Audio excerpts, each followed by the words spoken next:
50 ಕೋಟಿ ಆಫರ್ ಎಲ್ಲ ನೋಡ್ರಿ ಸುಳ್ಳದು. ಅದು ಯಾಕೆ ನಮ್ಗೆ ಗೊತ್ತಿಲ್ಲ. ನಾವು ಮೊದಲೇದಾಗಿ ನಿಜ ಹೇಳ್ಬೇಕಾದ್ರೆ ನಾವು ಯಾರು ಭಾರತೀಯ ಜನತಾ ಪಕ್ಷ ಕಾಂಗ್ರೆಸ್ ಪಕ್ಷ ಕೆಡಬೇಕು ಅನ್ನೋ ಉದ್ದೇಶ ಯಾವುದೂ ಇಲ್ಲ.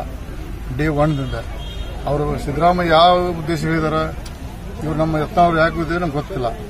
ಮೊದಲೇದಾಗಿ ಮುಂಚಿನ ನಾವಿರ್ಬೇಕಾಯ್ತು, ನಾನೇ ಇಲ್ಲ. ಆಗ ಅವು ಪ್ರಶ್ನೆ ಇಲ್ಲ, ಸುಳ್ಳು.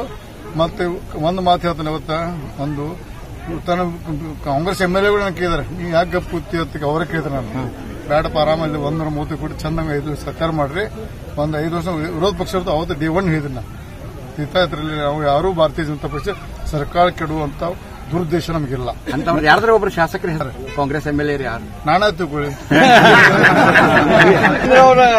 ನಾಯಕ